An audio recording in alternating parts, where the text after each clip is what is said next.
Hola, ¿qué tal? Sean bienvenidos a este último día de la semana del uroanálisis, en donde pues desafortunadamente estamos concluyendo esta actividad, y en esta ocasión pues el maestro Vicente de María nos va a platicar acerca del reporte del uroanálisis, en donde pues va a abordar algunos puntos importantes que es necesario tomar en cuenta en el momento en que se realiza el reporte del examen general de orina o uroanálisis. Les agradezco infinitamente su interés en participar en estas actividades. De verdad que espero que toda esta información que con mucho esmero, con mucho cariño y dedicación preparamos para todos ustedes, ya que sabemos que la capacitación continua y el compartir información y realizar eventos de este tipo es de vital importancia para muchos y sobre todo de gran utilidad. Espero que de verdad toda esta información sea útil y también de su agrado, y los invito a que den clic en el enlace que se encuentra debajo de este video para tener acceso a el temario del diplomado de uroanálisis que estaremos iniciando en días próximos. Recuerden que el día lunes se iniciará como tal las inscripciones para el diplomado, entonces si están interesados en participar, no pierdan la oportunidad de checar el temario, no pierdan la oportunidad de ver los detalles referentes a este gran diplomado impartido por el maestro Vicente de María.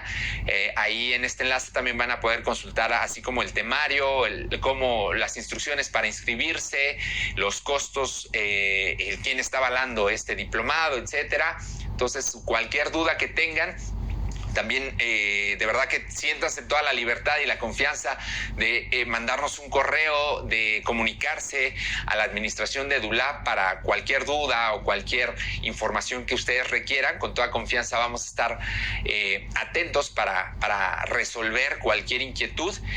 Nuevamente les agradezco mucho este interés en participar en esta semana del uroanálisis. Les mando un fuerte abrazo en donde quiera que se encuentren y me despido de ustedes por el momento. Les agradezco mucho su participación. Seguimos en contacto y hasta pronto. Bien, hola, me da mucho gusto saludarlos.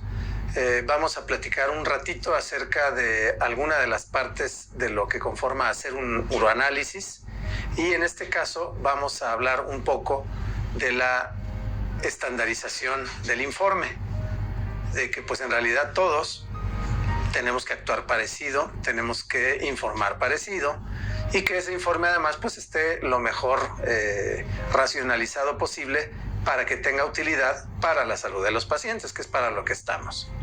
Entonces, bien, pues tenemos que ponernos las pilas, organizarnos, que en los laboratorios clínicos, pues, bien, ya saben ustedes que organizarse es rutina, es fácil, todos nos ponemos de acuerdo todo el tiempo en cualquier clase de temas.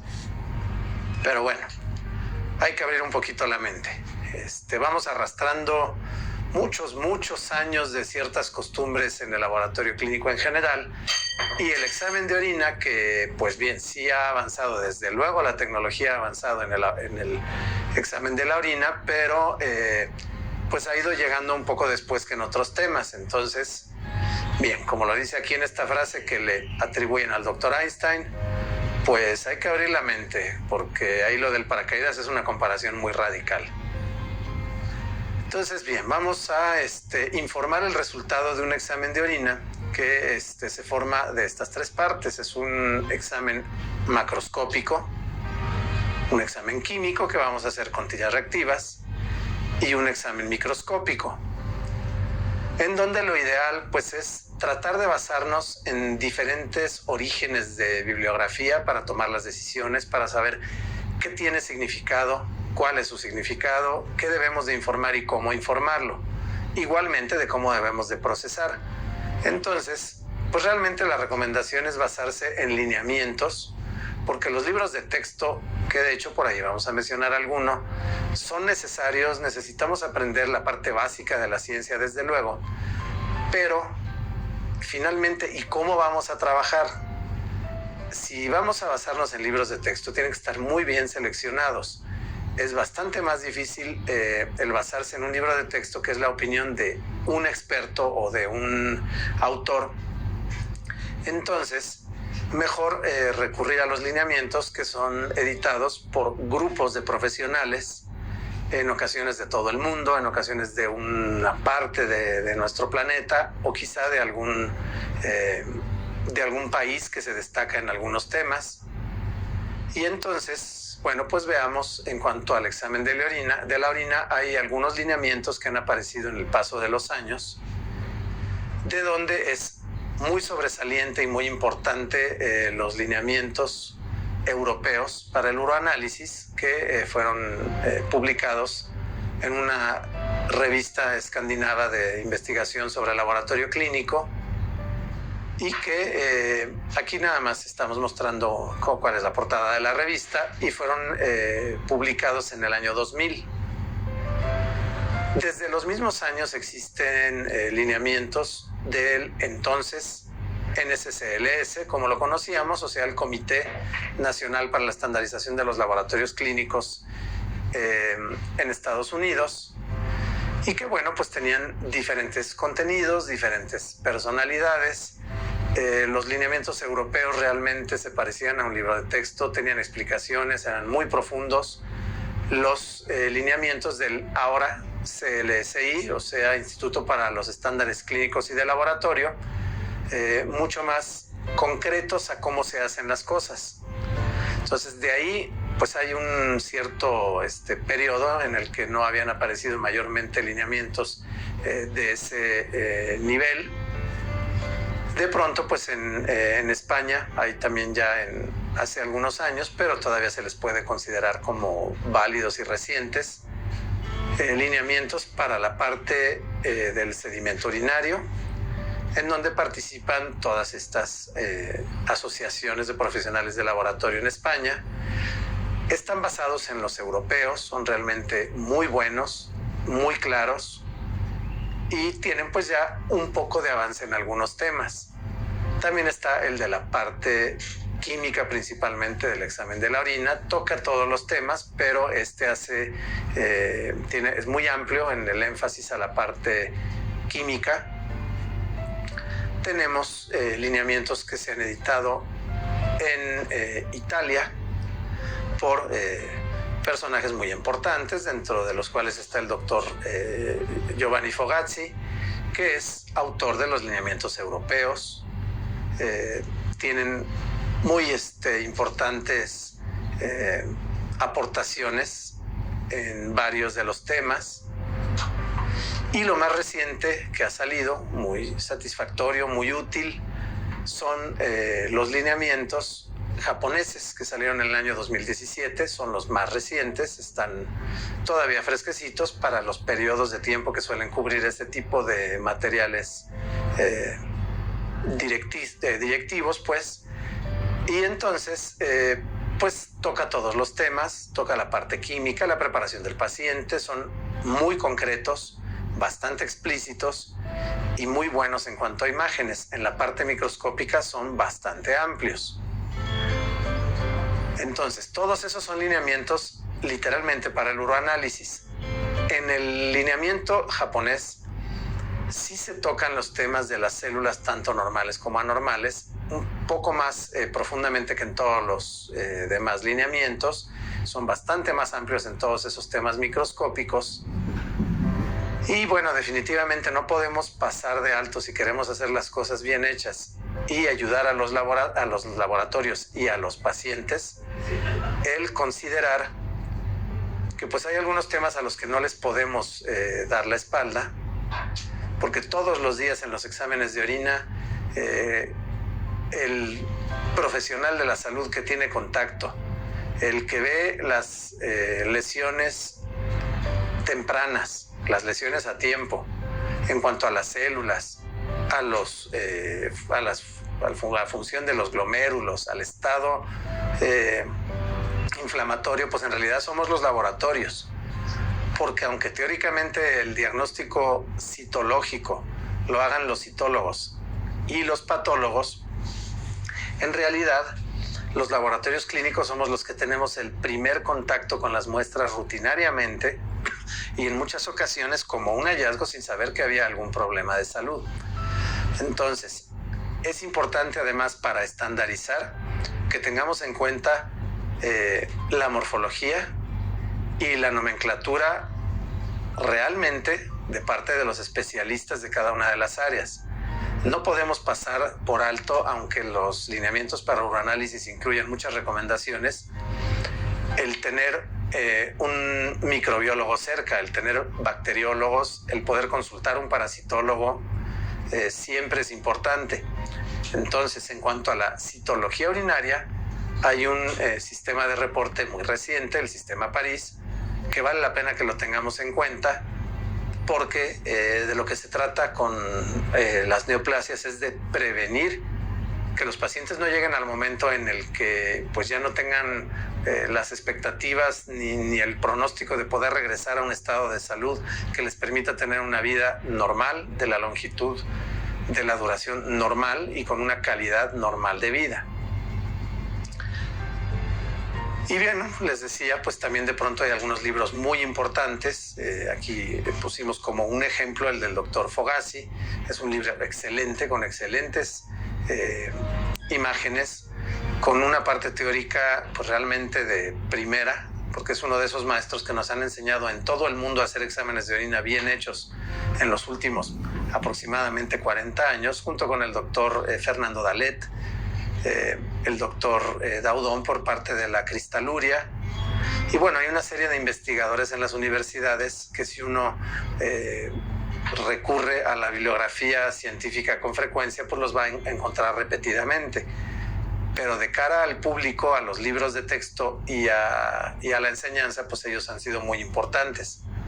Entonces, bien, el libro del doctor Fogassi trae un diseño de resultados que pueden ver ustedes que pues en la realidad esto se puede incluir en una hoja de la mitad de una hoja carta, de una hoja tamaño carta, que lo vamos a ir revisando en un formato de resultados muy semejante que hemos trabajado ya durante una buena cantidad de años en el laboratorio en el que yo tengo el gusto de trabajar.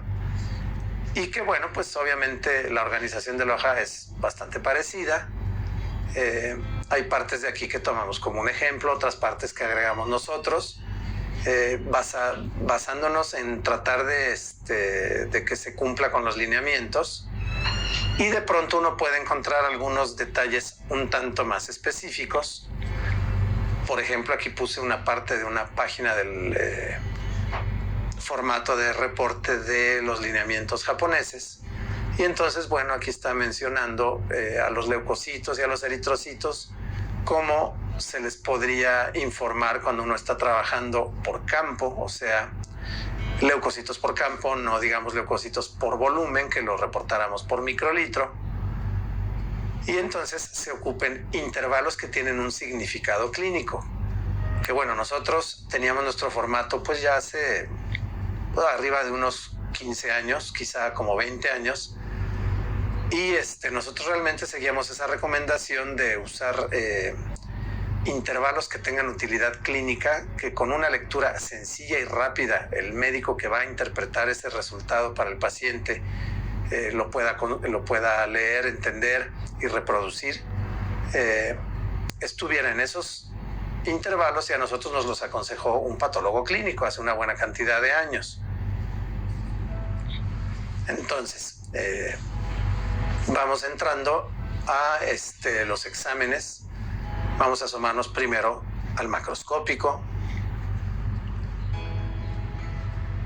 en donde, bueno, pues lo que hay que ver es el color que tiene la orina, y hay que revisar si la orina se ve clara o oscura. Y entonces, bueno, por eso aparecen aquí estos colores en el letrero, y el hecho de tener un fondo claro para observar el color y un fondo oscuro para ver el estado de la turbidez de la orina. Entonces, miren, aquí este es el formato que nosotros hemos usado una buena cantidad de años. Obviamente tiene una parte para la identificación del paciente, y en la parte acá superior del examen macroscópico, bueno, está el color, que definitivamente tiene que ser descriptivo. Eso ya se viene proponiendo en los lineamientos desde los primeros que les mencioné, en CLSI, en los europeos, que sea descriptivo. Si estamos viendo una orina de color amarillo, pues amarillo. que los colores normales para la orina de un sujeto sano son el amarillo y el color paja. Que bueno, infórmenlo con confianza, si está en los libros de texto, en los lineamientos. Que tratar de describir el color paja, pues bueno, es demasiado amplio, mejor llamarlo paja. Y entonces el aspecto, que pues solo lo dividamos en transparente, ligeramente turbio y turbio. Y bueno, en donde les hablo de que el color deba de ser descriptivo, pues vean ustedes, estos son ejemplos completamente de la vida real, con absoluto respeto y honestidad del caso. Una orina de color amarillo, un color completamente sano, una orina roja, seguramente por la presencia de medicamento, y una orina de color verde intenso por la presencia de Pseudomonas aeruginosa. Esa es un dato real. Estas orinas las trabajamos en el laboratorio donde yo trabajo. Bien, vamos a asomarnos ahora al examen microscópico. Y bien, aquí vamos a empezar entonces por los leucocitos. Como les había mencionado, señalando el formato del libro del doctor Fogassi, lo que hicimos fue poner los leucocitos en intervalos. Entonces, si lo normal, el límite normal de leucocitos y eritrocitos es 5 por campo, entonces, pues bueno, dejemos el primer intervalo así, de 0 a 5. Ahora, de 6 a 10 puede llegar a estar normal.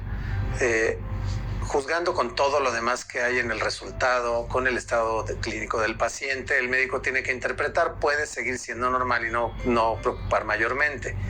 Pero en general la bibliografía, después de 10 leucocitos, la bibliografía de todos los temas que lo involucran, sí lo menciona ya como un número elevado. Entonces aquí decidimos separarlo de 10 en 10. En los lineamientos japoneses hay algunos intervalos de 20, nosotros aquí lo separamos de 11 a 20, 21 a 30, 31 a 40. A juicio de ustedes, porque realmente aquí no hay una regla que sea más importante que el hecho de tener intervalos útiles para el médico, podrían considerar hasta 50, en donde en nuestra experiencia, pues bueno, es complicado, pero todavía probable contar 50 eritrocitos o leucocitos en un campo, obviamente de 40 aumentos del microscopio, sin equivocarse y contar 2 veces el mismo o dejar de contar alguno. Entonces, bien, esa decisión es de ustedes. Nosotros aquí lo que nos interesó fue aprovechar el espacio. Y entonces pueden poner de 50 a 100, como propone alguna más de un libro y los lineamientos japoneses, e incluir la categoría incontables, porque la categoría incontables es muy obvia que existe y que es totalmente real en una piuria. Ahora, nosotros decidimos colocar en el mismo renglón, para evitar confusiones que suelen ocurrir a veces a los compañeros en los laboratorios, poner en el mismo renglón a los piocitos. Los piocitos son una decisión de ustedes. Pueden colocarlos o no colocarlos en su informe de resultados. Los pueden llamar con los diversos nombres que tienen, como leucocitos activos. Existen algunos nombres mucho más antiguos que esto, que pues en realidad pierden un poco lo descriptivo, como leucocitos centellantes, leucocitos vitales. Entonces, bueno, en realidad lo de piocitos es derivado del nombre original que se les dio en idioma inglés. Y aquí, pues, la cuestión es que se cuentan dentro de los leucocitos. Si hay 40 leucocitos en el campo y de ellos 2 o 3 son piocitos bien claramente identificables, pues seguramente los vamos a llamar escasos. Si de pronto de esos 40, quizá más de 20, quizá hasta 30 son piocitos, bueno, los llamaremos abundantes. Y la categoría moderado las dejamos a su criterio. Entonces, para entrar a esa parte, en lo práctico, en el trabajo real de la orina, pues tenemos que considerar algunos detalles para que las cosas salgan bien, porque en la vida real hemos visto variaciones en los resultados entre diferentes observadores, entre diferentes métodos de procesar el mismo frasco de orina, y sobre todo nos ha impulsado a tener mucho cuidado en esto, el hecho de tener un programa de control de calidad interno acerca de las imágenes de lo que hay en el sedimento urinario. Porque bien, la propuesta para los programas de evaluación externa es las imágenes fotografiadas con más o menos descripciones de caso clínico y contestar preguntas. Así se hacen prácticamente en todo el mundo. Ahora, el programa interno, pues en realidad hay muy pocas descripciones de programas de control interno acerca de las imágenes. Sí las hay de instituciones reconocidas como el Colegio de Patólogos Americanos, que lo que describen todos ellos, el doctor Fogassi, el Colegio de Patólogos, es observar orinas conservadas. Entonces, nos hemos dado cuenta ya en el camino de implementar un control de calidad interno como que pues toma tiempo, es algo complejo. Nosotros pues estamos ya culminando. Quizá de pronto un día de estos pudiéramos volver a encontrarnos por este maravilloso medio de comunicación para describirles nuestra experiencia de cómo implementamos ese control interno, que es algo complejo. Y entonces nos hemos dado cuenta de que hay problemas que son técnicos, que vienen de la parte de cómo vamos a procesar la orina. Entonces, tradicionalmente de la norma europea veníamos arrastrando la centrifugación a 400 gravedades. En la norma española lo incrementa un poco a las 450 y en la japonesa a las 500. Entonces, en nuestra experiencia, pues realmente sí es un cambio que vale la pena. Sí hemos experimentado centrifugando orinas con mucho cuidado, con mucho control y observando la parte líquida, separando la parte líquida en 3 fracciones y observando al microscopio cada una de esas fracciones antes de llegar a ese volumen en el que se debe de resuspender el sedimento para tener un trabajo estandarizado. Y hemos encontrado sorpresas respecto de eso y respecto del frasco original de orina. Porque miren, sucede que tenemos de pronto este par de partículas imaginarias que vamos a suponer que son importantes para el diagnóstico, este par de estrellitas, y tenemos unos pocos de eritrocitos por ahí suspendidos en un volumen grande, como lo mencionaba la norma europea y el CLSI de resuspender en 1 mililitro. Bien, entonces, no es tan complejo manualmente esa resuspensión controlada. Realmente sería tema como de otra ocasión, pero el describir todo el método, yo aquí voy a ir haciendo mención de algunas cosas. Entonces, pocas partículas resuspendidas en mucho volumen. Existe el problema de que de ese mililitro tenemos que extraer, un volumen dependiendo del tamaño del tamaño de cubreobjetos que vamos a usar. Tenemos que separar de aquí un volumen de entre 18 y 25 microlitros, dependiendo del cubreobjetos. Y entonces, quizá las probabilidades de encontrar a la partícula importante sean muy pocas dentro de un volumen tan grande. Otro problema que hemos encontrado, que esas pocas partículas, quizá muy significativas, acompañadas de una gran cantidad de algo más, como por ejemplo eritrocitos, o leucocitos, o cilindros, o cristales, es decir, puede ocurrir con más de una imagen. Entonces nos puede llevar al problema de que dentro de todo ese volumen, que verticalmente probablemente suba más allá del mililitro, entonces tengamos poca probabilidad de observación de esas partículas. Bien, entonces, ¿qué nos ha sucedido? Una persona tiene que tiene que hacer el trabajo de la evaluación a los observadores, o sea, a los analistas, en cuanto a ese control interno de la parte de las imágenes. Porque, bueno, pues definitivamente hay que seleccionar una muestra para ese día, hay que preparar la laminilla, y pues es muy obvio que si la misma persona selecciona el frasco número 23 etcétera, que pues tiene un letrero que dice que contiene cilindros y halinos, pues los va a encontrar, ¿de acuerdo? Entonces tiene que ser un examen a ciegas. Entonces, alguien tiene que prepararles el material para que los analistas lo observen. Lo que nos ha ocurrido entonces, en lo que yo le preparo el material a mis compañeros de laboratorio, es que de pronto sea con orinas frescas del día.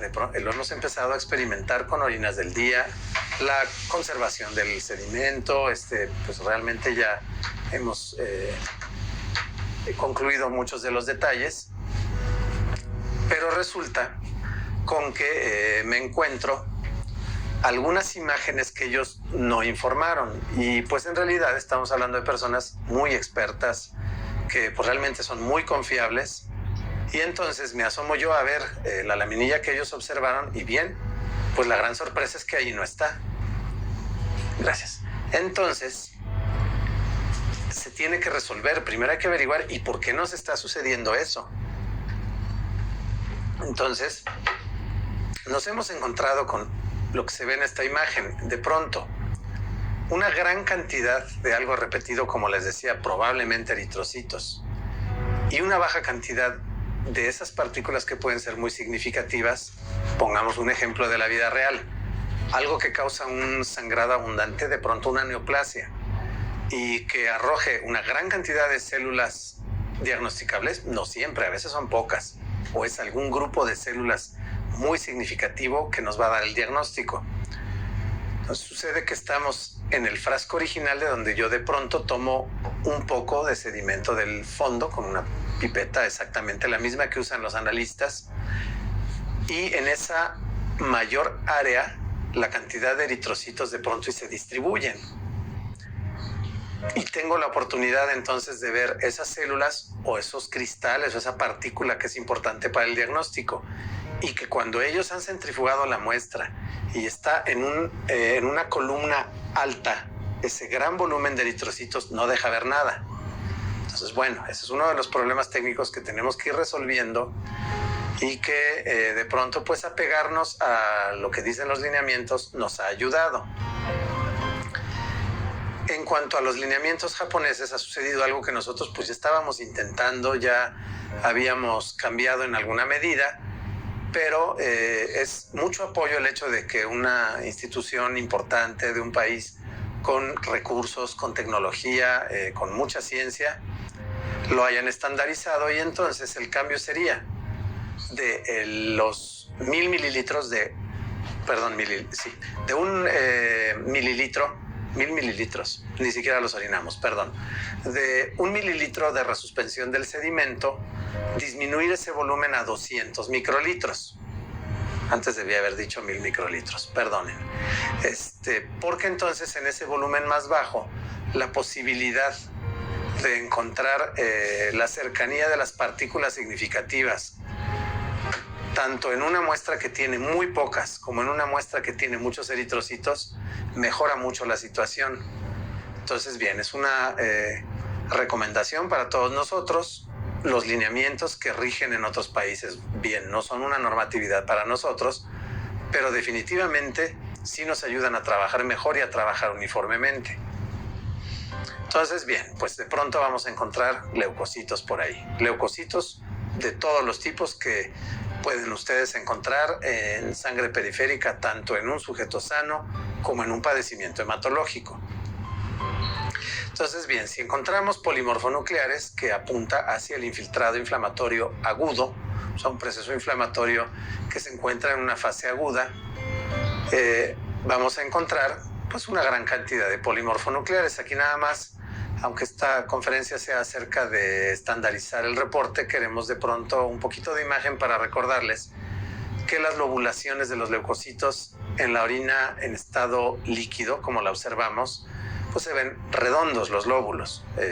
No esperen encontrarlos como en las tinciones hematológicas fijadas, y que pues el predominio de los leucocitos polimorfonucleares en una orina pues es lo que más comúnmente ocurre.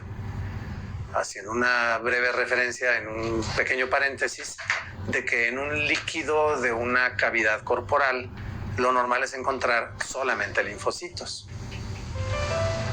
Podemos encontrar entonces, de pronto pues fuera un poco más fácil el movimiento. Esta es una fotografía quieta a los famosos piocitos, si ustedes toman la decisión de informarlos, y que los identificaríamos porque no captan el colorante supravital que usamos comúnmente. Definitivamente también se pueden identificar sin el uso de ningún colorante, y lo que van a observar es leucocitos que en su citoplasma presentan un movimiento vibratorio muy activo de partículas muy pequeñas. Y bien, esta otra jaqueca que nos causan las orinas. Tenemos que ponernos de acuerdo, es adecuado lo que les voy a mencionar, se entiende bien por parte del clínico, pero aquí díganme ustedes, si en donde estoy señalando ahora en la parte baja de la preparación no hay ningún leucocito y en la parte central hay demasiados para poder contarlos. Entonces, bien, tenemos que tomarnos la decisión y practicarlo y informarlo como esa palabra que para ustedes describa que estos leucocitos están unidos y juntos. Por ejemplo, un agregado de leucocitos o leucocitos agregados o cúmulos de leucocitos. No es muy importante la palabra en sí, sino que describa la situación. Y bueno, luego mencionar, pues, que muy probablemente se van a encontrar como incontables. Aquí no tendríamos la posibilidad fácilmente, sin mucho margen de error, de contarlos porque se encuentran en varias capas. Entonces, vamos, sería difícil. Y lo que haríamos es reportar esos agregados o cúmulos cómo se presentan en la preparación recorriéndola, como escasos, moderados o abundantes. También podemos encontrar infiltrado inflamatorio de tipo crónico, que serían linfocitos y monocitos. Entonces, miren, este es un caso pues realmente muy interesante, muy radical, en donde vean la cantidad de linfocitos que se encuentran. Es una cantidad impresionante. Hay bacterias, hay formación de biofilm. Y vean ustedes, en esta imagen, pues fue muy afortunado que aquí hay una célula que estoy señalando, una célula de los tubos renales. Entonces, así podemos hacer la comparación de los tamaños, de que, bien, pues los dos, tanto linfocito como célula renal, tienen un núcleo redondito de membrana marcada y muy probablemente de nucleolo visible, pero que comparen ustedes tanto el tamaño como la cantidad de citoplasma, que en la célula renal el núcleo es excéntrico, está desplazado hacia un lado y tiene una cantidad de citoplasma bien definida que es muy cercana al área que ocupa el núcleo, es prácticamente la relación de 1 a 1. Bien, entonces también vamos a encontrar eritrocitos. Los eritrocitos pues nos revelan de pronto que la orina está hipotónica, que está hipertónica, y podemos llegar a encontrar eritrocitos dismórficos. Bien, entonces aquí les aclaro, los intervalos serían semejantes a los de los leucocitos. En nuestra institución pues tomamos la decisión de trabajar con la mitad de una hoja tamaño carta y entonces les explico esto. Leucocitos prácticamente todas las orinas tienen alguno. Eritrocitos hay muchas orinas que no presentan ni uno solo, aunque el intervalo normal en la bibliografía sea claramente y bien estudiado igual de 0 a 5. Entonces nosotros aquí, para aprovechar el espacio en mencionar la morfología, dejamos nada más una línea en donde escribimos intervalos semejantes de 0 a 5, de 6 a 10, etc. Y decidimos incluir aquí si es una morfología normal, o sea, eritrocitos bicóncavos, hipotónica o hipertónica, y de una vez aquí tener mencionado dismórficos, en donde puede ser a petición del médico que incluyamos el porcentaje. Ahora, las causas pues de que podamos reportar como hipotónica o hipertónica es porque dependiendo de la relación entre la cantidad de solutos afuera del eritrocito y adentro del eritrocito, puede mantener su morfología, o puede ser que si hay demasiada concentración de solutos al exterior, que sería normal porque la orina es una forma concentrada de eliminar los desechos, entonces saliera el agua del eritrocito, que es lo que me están señalando estas flechas, se contrae entonces la membrana y lo veríamos con esa forma, con pequeñas espinitas que comúnmente en el laboratorio lo hemos llamado crenocito. Si es lo contrario, y entonces el agua entra al eritrocito porque es mayor la concentración al interior, entonces lo veríamos como una esfera, quizá un poquito aumentada de tamaño y con muchas probabilidades de reventarse la membrana y no veamos a esos eritrocitos, solamente esté detectada en cualquiera de los dos casos, hipotónica o hipertónicas, la tira reactiva detecte hemoglobina, pero no los veamos al microscopio. Y es realmente la explicación más común de esa discrepancia entre los dos resultados. Bien, entonces aquí vemos una imagen de una orina hipertónica, la mayor parte de los eritrocitos están contraídos, o de una hipotónica con eritrocitos esféricos bastante grandes, y que aquí nos decidimos a incluir esta foto porque tiene algunas levaduras, como para, digamos, hacer la diferencia del tamaño y de la forma. Ahora, existen los eritrocitos dismórficos porque han salido forzados en la filtración de glomérulos que están dañados. Y entonces, pues ya después de suficientes años de estudio, de investigación, estas son las morfologías de los eritrocitos dismórficos. Y bueno, los nombres de pronto sí han sido un tanto circunstanciales. Por ejemplo, el eritrocito vacío es un eritrocito que tiene una perforación que pasa de un lado hasta el otro de la membrana, o sea, lo atraviesa por completo. Y de pronto, pues lo que desconcierta de que lo llamen vacío es porque a veces es esférico y se ve que está lleno de hemoglobina. Si esa perforación crece, llegaríamos al anular, en donde, bueno, tiene un hueco perfectamente definido al interior, mucho más grande obviamente que el que llamamos vacío. Y para el exterior del eritrocito existe el espiculado, tiene muy pequeñas prolongaciones rectas, que si llegan a crecer de tamaño, entonces pueden empezar a constituir divertículos que pueden ocurrir. Pues aquí las espículas están muy claramente mostradas hacia el exterior, o los divertículos hacia el exterior pueden estar hacia el interior de la parte bicóncava. Y finalmente, pues se ha aceptado por la generalidad en todo el mundo el utilizar un término que desconozco quién lo aportó, pero pues originalmente debió ser para un problema hematológico, no urológico. Y entonces lo han llamado acantocito. De pronto yo creo que se cometió ese error de ver algo en la orina, ver un eritrocito en un libro de hematología y que el autor dijo, eso es lo que yo vi en la orina, y haya adoptado ese nombre, pero en realidad no es el más correcto. Ahora, ¿y cómo definiríamos acantocito? Sería ese eritrocito que tiene más de una de las dismorfias, o es anular con divertículos, o vacío con espículas o con divertículos. Y bien, si ocurren, y la gravedad entonces de la afección glomerular va de arriba hacia abajo. O sea, el vacío es el menos grave y el acantocito el más grave.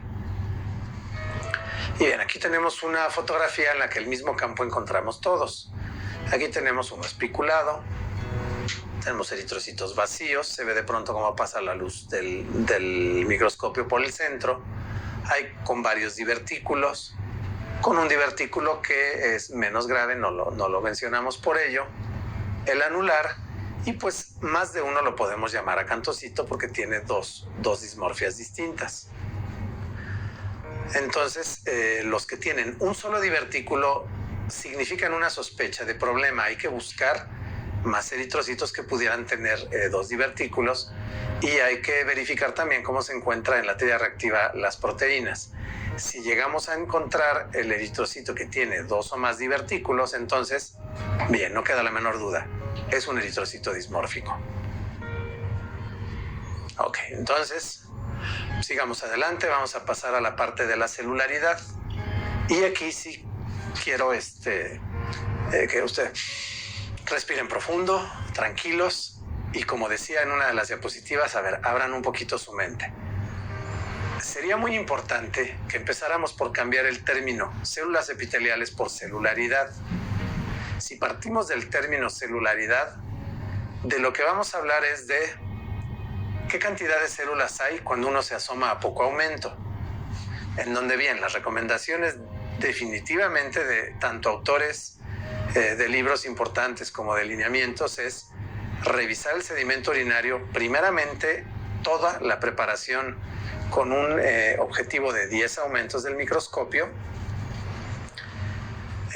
Para ello, bueno, pues si uno tiene mucha productividad y quiere evitarse horas de trabajo y eficientar el proceso, pues la recomendación en los lineamientos japoneses es utilizar cubreobjetos de 18 por 18.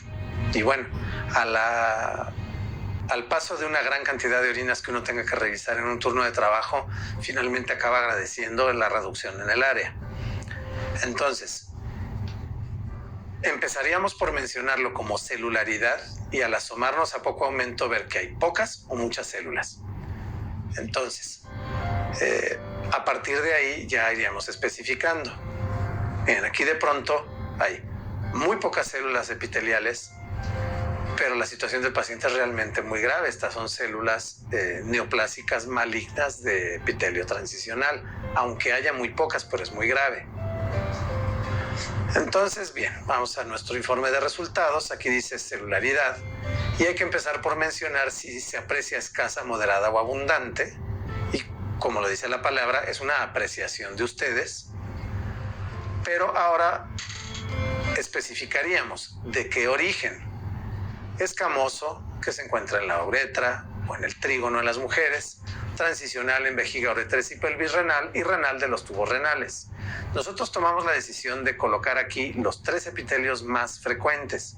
También se pueden encontrar células cilíndricas que veremos ahora más adelante en alguna diapositiva, pero estos son los más frecuentes.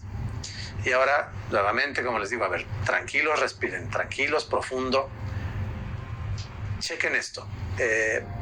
Realmente nuestro trabajo no es de escribir novelas, ni el del médico es de leer novelas. Vamos a poner un ejemplo totalmente aceptado, válido y necesario en el mundo médico. La descripción de una biopsia tiene que ser mucho más amplia. Tiene que venir una descripción de dónde y cómo se obtuvo. El patólogo después, el histopatólogo, va a hacer una descripción de los fragmentos o piezas recibidas, macroscópico, y después un minucioso examen con toda la descripción microscópica. Bien, pero piensen ustedes en algo. La cantidad de biopsias que en un turno de trabajo un médico tiene que llegar a leer, probablemente ninguna en algún día, y la cantidad de orinas que va a tener la necesidad de interpretar.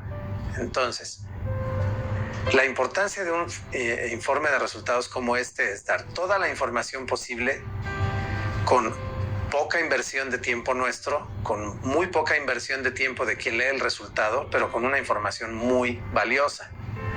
Entonces aquí vean ustedes cómo cualquiera de las posibles combinaciones de celularidad que existan en las muestras se puede describir con una marca en donde dice escasa, moderada, abundante, no sé, una palomita, un tachecito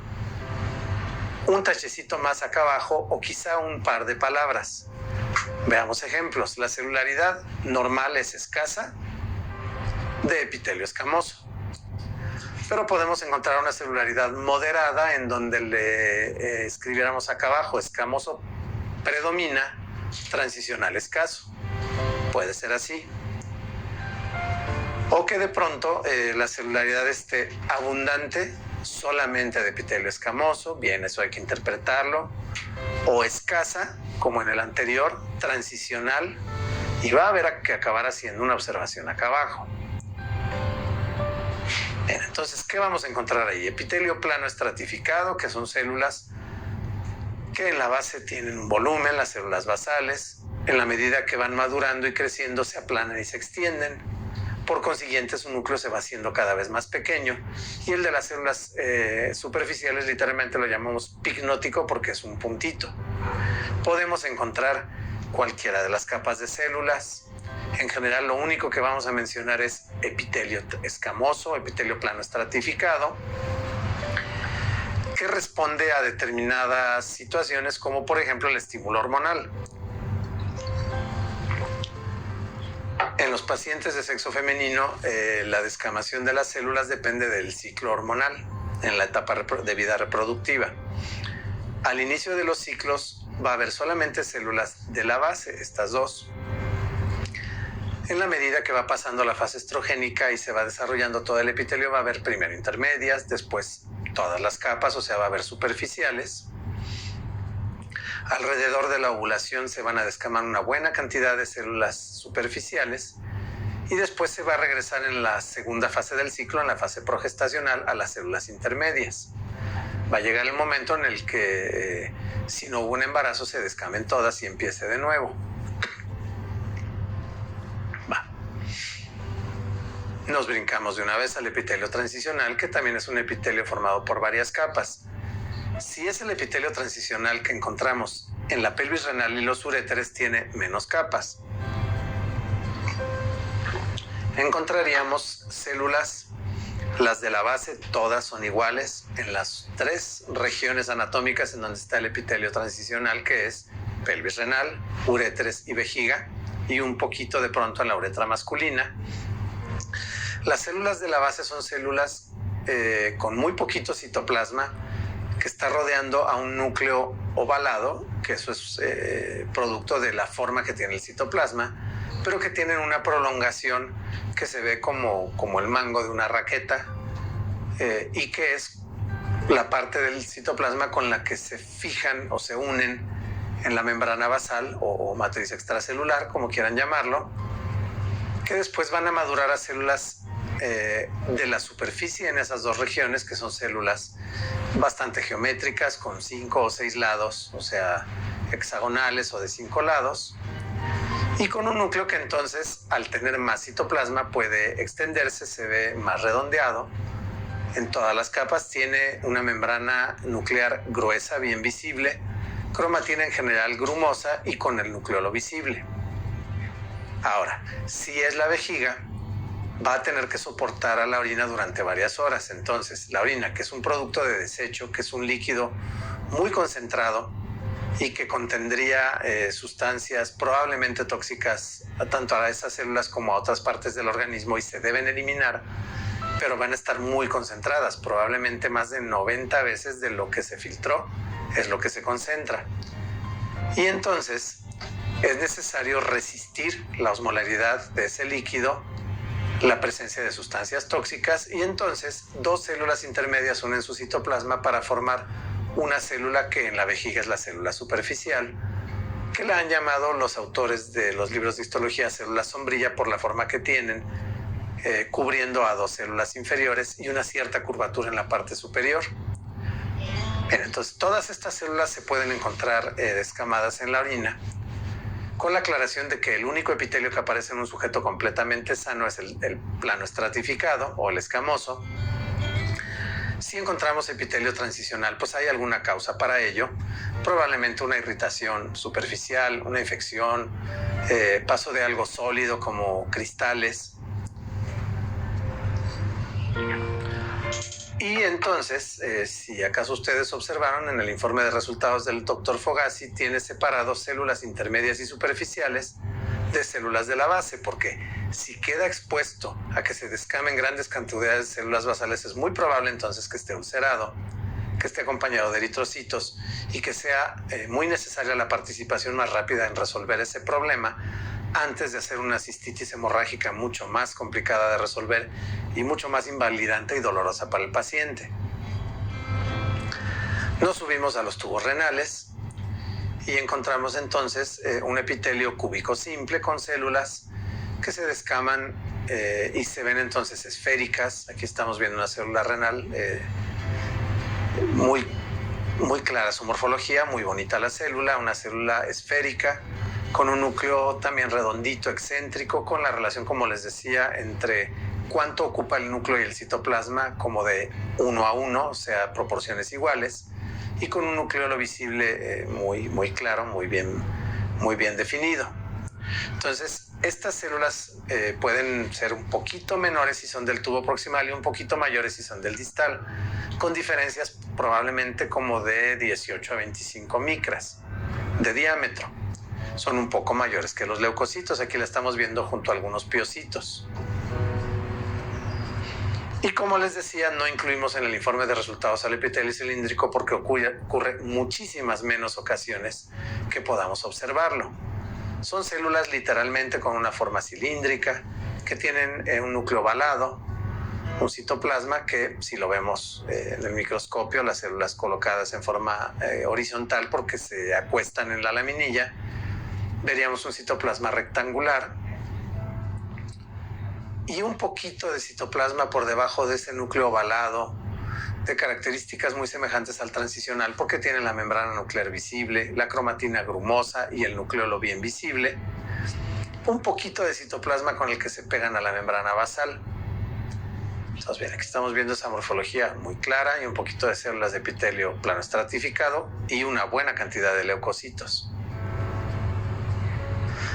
Ok, entonces la parte de celularidad en donde podemos describir todos los epitelios que se encuentran y en qué proporciones, necesita un espacio para poner observaciones respecto de la morfología que se observa en las células.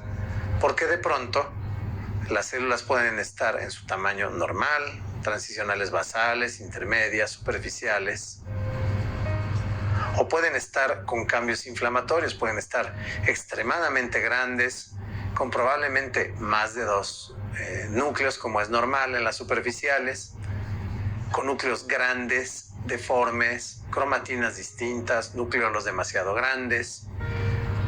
Y entonces necesitamos de un espacio para poder informar esa parte. Por ejemplo, estamos informando un resultado de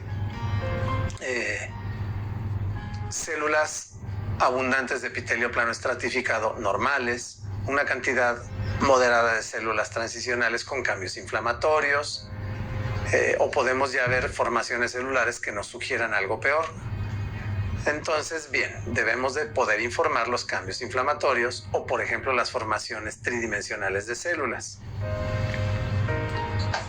Entonces, aquí estamos recordando la morfología de esos 3 epitelios completamente normal. En el plano, que es este de la izquierda, células basales, intermedias, ya son planas y extendidas, con el núcleo todavía un poquito ovaladito, y de la superficie con el núcleo pignótico. Bien, las transicionales, todas con su membrana nuclear reforzada, el núcleo visible, basales, intermedias y superficiales, y las células renales. Ahora, esta es la tendencia. En la parte superior dejé células normales, superficiales, de los 2 epitelios que son estratificados y una célula renal, y la tendencia hacia qué forman las células neoplásicas. En el epitelio plano estratificado, si se encontrara una neoplasia maligna, sería seguramente un carcinoma epidermoide, puede estar un poquito más o menos diferenciado, pero la tendencia es a núcleos hipercromáticos muy deformes en células con poco citoplasma y muy probablemente alargado. En el transicional, bien definido ya en el sistema París para el informe de la citología urinaria, incluso hasta el nivel de la biología molecular, se pueden presentar lesiones de menor riesgo para el paciente que son tridimensionales y que son racimos de uvas o hiperplasias papilares. Se pueden presentar a partir de una displasia sobre el propio grosor del epitelio. Son de núcleos de cromatina más tosca, de bordes más irregulares, y también existen las fibroideas, que es lo que dibujamos aquí, que son células muy alargadas. En cuanto a las células renales, lo anormal, que puede ser simplemente reactivo o inflamatorio, que de todas formas significa problemas muy serios para el paciente porque se han encontrado en glomerulonefritis o en necrosis tubulares muy activas. La célula crece, puede ser que se haga un poco más ovalada y que tenga el núcleo bastante grande, redondo, con un interior del núcleo que puede ser que se vea prácticamente vacío y un nucleolo redondo, grande y aparentemente suspendido en medio de la nada. Aquí de pronto es muy importante que estamos viendo este grupo de células, un grupo pues relativamente desordenado, con células que sí son preocupantes, células de origen renal con esos núcleos grandes, redondos, de cromatina lisa o prácticamente ausente, núcleo bastante grande, que de pronto pueden tener vacuolización como tipo glandular y formen parte de un proceso inflamatorio o una formación mucho más parecida a una glándula con las mismas características celulares y que definitivamente la posibilidad de que el tejido haya hecho esa formación como del fondo de un saco, de un costal, que es la forma prácticamente de las glándulas, que o son costalitos, son esferas o son tubos probablemente sinuosos. Entonces, al imitar esa formación células que tienen una morfología al menos reactiva, sí debe de ser más preocupante, y entonces eso se debe de informar en la parte del renglón de observaciones, en donde, siendo bien conscientes, por el consenso de años de consultar tanto médicos tratantes como los patólogos, pues mira, la mejor conclusión a la que hemos llegado es a informar como imagen sugestiva de neoplasia. Porque si nosotros no informamos nada, uno de estos pacientes que quizás se pueda intervenir a tiempo, se pueda ayudar a que mantenga una calidad de vida por más años, lo dejemos ir a su casa, que siga empeorando y regrese cuando pues ya la hematuria sea macroscópica y no tenga remedio. Entonces, debemos de poner el cuidado de informar lo que vemos desde inflamatorio en las células, porque si desde ese momento se le cuida a los pacientes, quizá podríamos evitar una gran cantidad de neoplasias o mejorar en mucho la situación de los pacientes. Y está en manos del laboratorio. A los citólogos y a los patólogos les llegan las orinas cuando las hematurias son macroscópicas y no las resolvió ningún antibiótico. Claro, hay muchas hematurias que son inflamatorias y son infecciosas, pero también están las de las neoplasias, que pueden ser todavía lesiones benignas o de muy bajo grado. Entonces, debemos de tratar de informarlo, y bien, esa sería la recomendación más clara. En donde, bueno, ok, acabamos con las células, pasamos a los cristales. En cuanto a los cristales, bien, podemos encontrarlo de diversas sustancias. Básicamente hay que decir si son pocos o muchos, en apreciación de escasos, moderados y abundantes. Y después hay diferentes sistemas de informar cómo se encuentran esos cristales en cuanto al riesgo de formar un cálculo. Como un riesgo litógeno, existe un sistema numérico del 1 al 5. Está definido y se puede recurrir a él. A todos los sistemas que les voy a mencionar rápidamente, se les llega a escapar algún detalle. De todos ellos vale la pena que, aunque ustedes adopten uno y acostumbren a sus médicos, tengan la forma de presentar en alguna ocasión alguna variación. O sea, no la descarten, porque a veces podemos encontrar algo morfológicamente en la muestra que nos ayuda a pensar que se está desarrollando un cálculo y no cumple con los otros requisitos. Pero puede ser entonces la descripción, como se hace en este formato que están viendo en la diapositiva, en donde cada una de esas palabras o peldaños en la escalera van aumentando el riesgo de formar un cálculo. Los cristales pequeños e individuales son muy poco riesgo. Si son grandes, aquí los mencionamos como gigantes. Hay bibliografía de parte del doctor Talet, y pues podemos también ampliarla con la del doctor Daudón para hacernos una idea de los tamaños en cada una de las especies cristalinas. Es más grave grandes que pequeños. Si están engrosados, si están agregados, o sea, muchos cristales unidos, si presentan maclas, que es un crecimiento anormal del cristal y significa un elevado riesgo litógeno en la mayoría de ellos. Entonces, aquí nosotros decidimos por incluir la descripción, y después, obviamente, agregamos si es un riesgo litógeno bajo o elevado. Pero bueno, esto se puede ir combinando en la parte numérica, o también se le podría hacer lo finalmente más moderno, que sería medir el volumen que están ocupando esos cristales dentro de un volumen de orina, que se llama volumen cristalino global, y que da una mejor predicción del riesgo litógeno. Ahora, hay cristales que no necesitan ser realmente muchos y que no van a significar un riesgo litógeno, pero que su presencia definitivamente demuestra patología.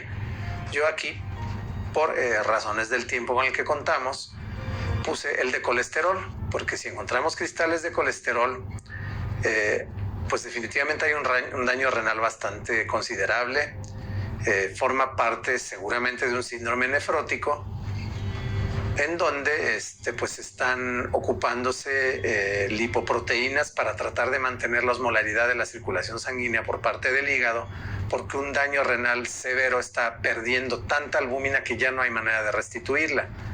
Entonces llegamos a encontrar el colesterol que se sale de esas formaciones esféricas, que son las lipoproteínas que están circulando, pasan por el mismo glomérulo dañado y también se rompen y se revientan y se vacían, y entonces encontramos colesterol. Podemos encontrar cistina, que haya la cantidad que haya, es un elevadísimo riesgo litógeno. Podemos encontrar muy poco en este continente, un poco más en otros lugares del mundo, pero sí lo hemos encontrado, 2,8-dihidroxiadenina, y además de ser un verdadero riesgo de insuficiencia renal, pues también es muy litógena. Bien, nos están faltando ya muy poco los cilindros que informaríamos cuántos hay por campo. Y aquí vamos a entrar también a otra de esas reflexiones de respiren profundo, tranquilos, no se enojen conmigo, abran un poquito su mente, porque lo que les voy a mencionar está incluido pues en bibliografía realmente muy importante, muy confiable.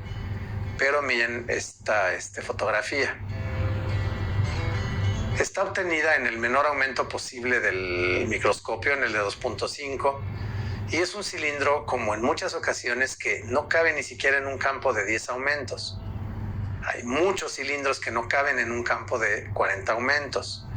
Entonces, aunque bien yo sé que en nuestro continente, en nuestro medio, la costumbre es de que si se va a contar algo en la orina, sea en el objetivo de 40, considérenlo seriamente para los cilindros, porque no tiene sensibilidad, no detecta cambios y no detecta problemas.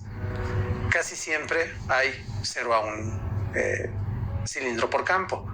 Eso es lo que encontramos por el tamaño de los cilindros. O sea, queremos aumentar la sensibilidad, y está claramente en el libro del doctor Fogassi, está propuesto en algunos de esos lineamientos y en más de una bibliografía. Deberíamos de reportar la cantidad de cilindros, pero en el objetivo de 10. Y entonces, pues es importante la consistencia del cilindro. Entonces, existe una clasificación mínima que es cilindros hialinos, que prácticamente nada más es glucoproteína de Tamm-Horsfald, son los más leves. Cilindros con leucocitos, cilindros con células epiteliales, con eritrocitos, cilindros granulosos, cuyo origen es que había células de alguno de los tipos ya mencionados adentro y se han ido desbaratando porque no hay quien las oxigene. Y el cilindro séreo, que es el resultado final de la descomposición de todas esas células. Obviamente son los más graves en ese orden en el que los mencioné. Y pues en realidad puede haber una gran cantidad de cilindros. Puede ser muy importante el informe, pero si lo dejamos al microscopio de 40, lo más seguro, como estoy señalando, es que siempre nada más vamos a encontrar uno. Ahora, es importante esa consistencia, pero también debemos de abrir nuestro criterio a la forma en la que los informamos, porque también es importante su contenido. Aquí de pronto pues es un cilindro y debemos anotarlo tal cual es, que tiene adentro cristales de oxalato de calcio monohidratado. Podemos encontrar con carbonato de calcio, podemos encontrar con 2,8-dihidroxiadenina, muy común que los encontremos con leucina, o que los encontremos con células que podamos describir y que sea un poco más variado que solo el cilindro epitelial o el que tiene leucocitos. Aquí estamos viendo, voy a aprovechar para 2 menciones de una vez. Estamos viendo que tiene leucocitos polimorfonucleares bien claros. Esta otra célula que está acá, hay que tratar de confirmarlo, o con colorante o con luz polarizada. Pero puede ser una célula de los tubos renales que ha reabsorbido grasa que se filtró por glomérulos muy dañados y que comúnmente se le llama cuerpo oval graso o cuerpo graso. Ahora, les decía, voy a de una vez aprovechar para 2 ideas. Tengan en cuenta que cuando las células epiteliales se han desprendido del tejido y están flotando en la orina, no hay quien les aporte oxígeno, no producen energía y de pronto empiezan a morirse solas. Y esa vacuolización es muy común, entonces es muy posible confundir que son células que se están muriendo y llamarlas cuerpos grasos o llamarlas macrófagos. Cuando las células están en un avanzado estado de su destrucción por la muerte celular de la necrosis, que es por falta de energía, se van a parecer mucho, pero son más grandes, son esféricas y están llenas de esferitas refringentes. Entonces, los cambios de significado de unas a otras son muy grandes. Entonces, traten de informarlo como realmente es y de confirmarlo con la morfología y de preferencia con alguna tinción o con luz polarizada. Y también lo que está por fuera del cilindro es importante. Mencioné entonces la consistencia, lo que tiene por dentro y también lo que tiene por fuera. Es muy probable encontrar esta formación que originalmente pues realmente viene de un tubo renal. Es un cilindro, aunque no tenga una matriz proteica tan clara como la mayoría de los cilindros. Pero observen ustedes, bueno, la cantidad de los cristales que están al interior, pero también estos listoncitos enrollados al exterior como si fueran listoncitos de una envoltura para regalo, y que específicamente en este caso y muy afortunadamente tiene una célula cilíndrica atorada en el cilindro y bien clara su morfología. Esto es porque la última parte de los tubos colectores, cuando van a salir a la pelvis renal, que se llaman conductos de Bellini, tienen un epitelio cilíndrico. Y que entonces cuando pasa algo como este cilindro formado por cristales, arranca esas células y muchas se deforman al paso y se ven como listones, y esta otra que se ve la morfología muy correcta. Entonces miren esto, aquí se ven bastante claramente esas células cilíndricas atoradas al exterior de un cilindro bastante ancho que en una parte pues prácticamente se ve como granuloso. Bien, entonces eso es muy importante porque puede acompañar regresando a esos cristales que de pronto no cumplieran con ninguno de los criterios de los sistemas de informe del riesgo litógeno, pero que evidentemente tiene un elevadísimo riesgo litógeno si está formando esas cristalizaciones dentro de los tubos colectores. Y de una vez la otra. Ahora, las células. Las células pueden venir en cambios inflamatorios, pueden venir mezcladas, uno y otro epitelio, pueden venir con muchos leucocitos, con pocos leucocitos. Células que debemos entonces de distinguir, haciendo un resumen final, si son de la base o están en mal estado morfológico. Algunos otros acompañantes como la mucina. Y todo eso para poder ayudarnos a qué vamos a informar en el caso de las bacterias. Hay que informar entonces los microorganismos. Los más comunes son las bacterias y las levaduras. Entonces, las bacterias pueden venir adheridas a las células, pero entonces tienen ustedes que tomar en cuenta la morfología de las bacterias y a qué células vienen adheridas. En un caso como el de la diapositiva que estamos viendo, pues realmente, aunque implique trabajo, pero definitivamente hay que hacer una tinción de Gram. Es bastante complejo el tomar una decisión ahí. Pueden ser Gram positivos y ser nada más flora vaginal que está unida a las células, o pueden ser Gram negativos y estar formando un verdadero problema en la vejiga, en la parte del trígono. Esta, de todas formas, es bastante claro que es un paciente femenino. Ahora, ¿y si son cocos? De todas formas van a estar causando problemas. Esos cocos no son flora normal ni vaginal ni en el trígono. Y de pronto podemos encontrar esas células que tradicionalmente han llamado células clave, que pueden tener Gardnerella y que entonces hay que tener en cuenta tanto la prueba de la detección de aminas con el KOH como la morfología de las células, que son de epitelio plano estratificado, intermedias o superficiales, con algo de cambios inflamatorios y la presencia de las bacterias. Muy distinto y cambia muchísimo la interpretación y la importancia si son células transicionales que tienen adheridos bacilos. En ese caso, bueno, pueden ustedes confirmarlo, pero en realidad por enorme proporción de porcentaje es Escherichia coli, uropatógena. Y es muy importante que hay que atacar ese problema, porque puede formar colonias intracelulares y dar un problema de cistitis recurrente muy difícil de resolver en los pacientes.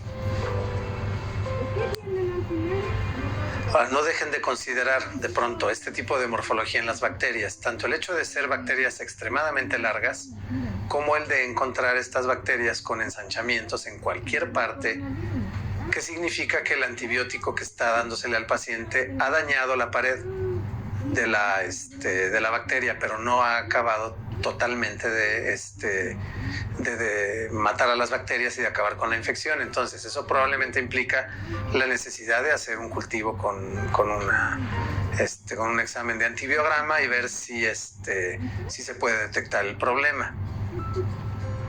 Y bueno, podemos encontrar una gran variedad de microorganismos. Aquí pues me decidí por poner esta fotografía de una hembra adulta de Strongyloides stercoralis, en donde se ve muy claramente el contenido, que es lo que nos ayuda, la morfología interna, además de la externa, para reconocerlo, que no es un caso de locos ni demasiado aislado, que hemos encontrado reportes en compañeros en todo nuestro país, incluida la capital, que pues obviamente implica una migración, porque estos microorganismos se adquieren en zonas tropicales, pero que recuerden ustedes, aquí, bien, estamos terminando nuestro tiempo, pero podemos encontrar estrongiloides, podemos encontrar ácaros, tricomonas, balantidium, algún otro flagelado pequeño, mucho menos frecuentes desde luego, pero que entonces acá en el último rengloncito pues está mencionados los microorganismos. Lo ven ustedes en la parte baja, y entonces nosotros decidimos por poner bacterias y levaduras, que son los más comunes, los rutinarios, y ahí ya le ponemos si son escasas o abundantes, si son cocos o son bacilos. En otros microorganismos obviamente ya entraría si encontraron algo distinto. Siempre es bueno tener alguna última línea para cualquier tipo de comentario. Y bueno, finalmente pues hay que firmar esos resultados. Entonces, bien, echen a volar todas las ideas que hayan captado que les parezcan útiles. Les agradecemos mucho su atención. Como podrán ver ustedes, pues es importante que sí tenemos que informar lo que realmente sea útil, que hay que estandarizar. Hay suficiente bibliografía para la estandarización de ese informe de resultados, pero que sí nos abre mucho las alas para volar en todos los campos y todas las partes del examen de la orina, y que pues en todo caso nos encantaría poder volver a estar con ustedes y hablar de más temas, ir revisando unos por unos, y bueno, pues ojalá así sea, y les agradecemos su atención. Hasta la próxima.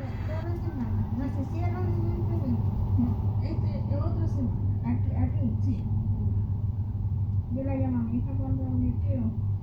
Yo le van anotando todo. ¿Mañana sí, ya. No, mi hija, mi hija la toma notando. No, pero igual. Eso quería. Ay, ¿cuál es su root? No, pero no lo tengo. Ya, ahí. Tranquilo. Tranquilo. Tranquilo. Mire, ponga mi número ahí cuando necesito algo de usted.